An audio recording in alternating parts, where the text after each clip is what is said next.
हमने कहा था ना कि रामलला हम आएंगे, मंदिर वहीं बनाएंगे। हो गया ना।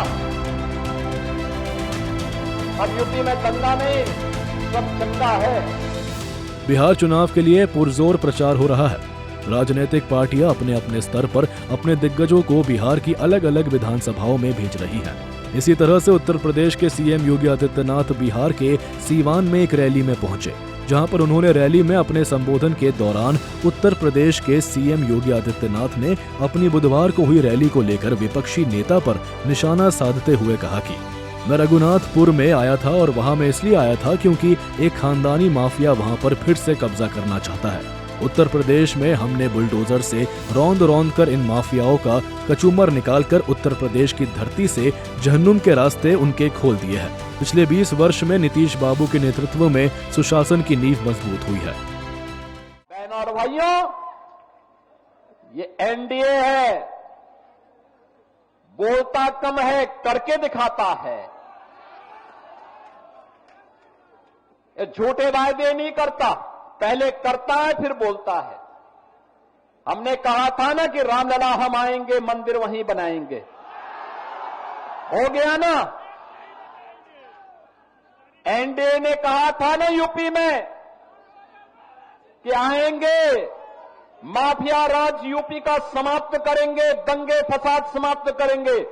बहनों और भाइयों, 8.5 वर्ष में एक भी दंगा नहीं हुआ। और अगर किसी ने दंगा करने का साहस किया तो उसको तो जेल के अंदर ठोसा ही, उनकी पूरी प्रॉपर्टी भी कब्जे में लेकर के गरीबों के आवास बना दिए गए।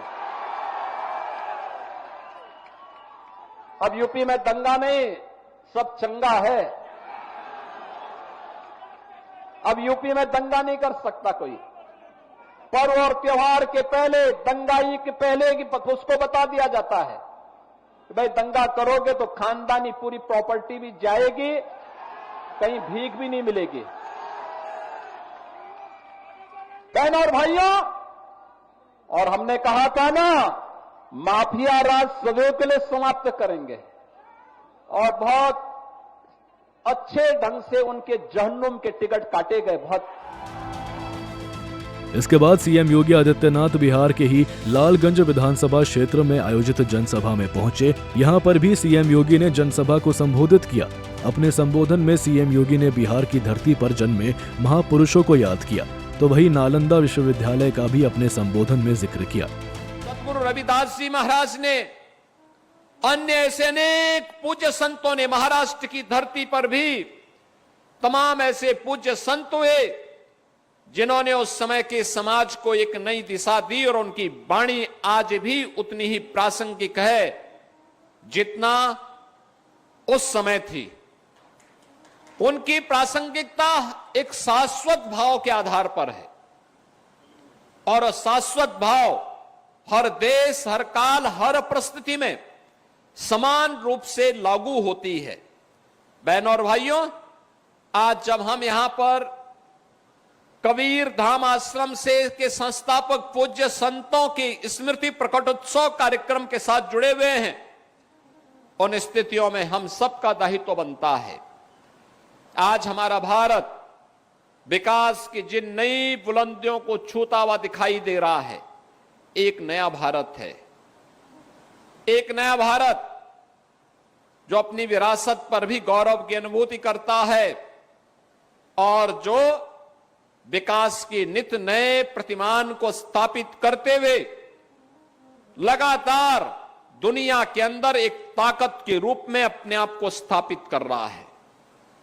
आप अनुमान करिए ना, आज से 10 वर्ष पहले, 8 वर्ष पहले कोई कल्पना करता था कि अयोध्या धाम में श्री राम जन्मभूमि पर भगवान राम का मंदिर बन पाएगा? जब राम भक्त इसके लिए आवाज उठाते थे तो लोग बोलते थे कि सपना ही बना रहेगा। राम भक्त कहता था कि नहीं, हमें कितना भी संघर्ष करना पड़ेगा, हम करेंगे। 500 वर्षों से संघर्ष है, आगे भी संघर्ष करेंगे, लेकिन हम अपने मुद्दे से भटकेंगे नहीं। याद करिए, जब एकजुटता होती है ना असंभव भी संभव हो जाता है। आज आप अयोध्या धाम में जाएंगे, भगवान राम का भव्य मंदिर का निर्माण हो चुका है। जो अयोध्या वीरान थी, आज फिर से वहां रौनक आ गई है।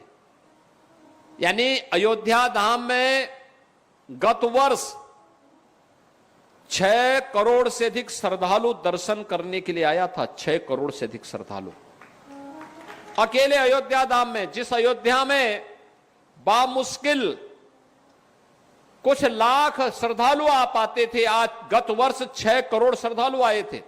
और इस वर्ष तो ये संख्या और भी बढ़ेगी, क्योंकि प्रयागराज महाकुंभ के कारण 13 जनवरी से लेकर के और 27-28 फरवरी तक हम लोगों ने देखा कि प्रतिदिन 10 लाख श्रद्धालु अकेले अयोध्या धाम में आता था दर्शन करने के लिए। बहनों और भाइयों, ये बातें इस बात को दिखाती हैं कि हम जब भी प्रयास करेंगे उसके परिणाम आएंगे।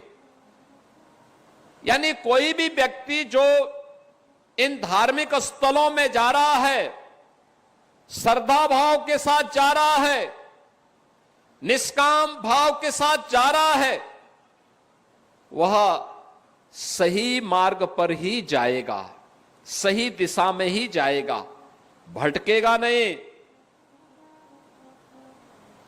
किसी विदेशी ताकत के द्वारा उसको खरीद फरोख्त नहीं किया जा सकता। उसको समाज की मुख्य धारा से कोई भटका नहीं सकता है। और इसीलिए समाज की आस्था पर प्रहार करने के लिए समाज विरोधी तत्वों के द्वारा लगातार आज भी प्रयास हो रहे हैं। बता दें कि बिहार विधानसभा चुनाव 2025 का मतदान 2 चरणों में होना है, जिसमें पहला चरण 6 नवंबर को होगा और इसके बाद दूसरा चरण 11 नवंबर को होगा। पहले चरण में 1314 तो दूसरे में 1302 उम्मीदवारों के बीच टक्कर होगी। इसके साथ ही इस चुनाव के नतीजे 14 नवंबर 2025 को आएंगे। अब देखना होगा कि बिहार के इस चुनावी दंगल में सत्ता का ऊंट किस करवट बैठता है। ब्यूरो रिपोर्ट, सूर्य समाचार।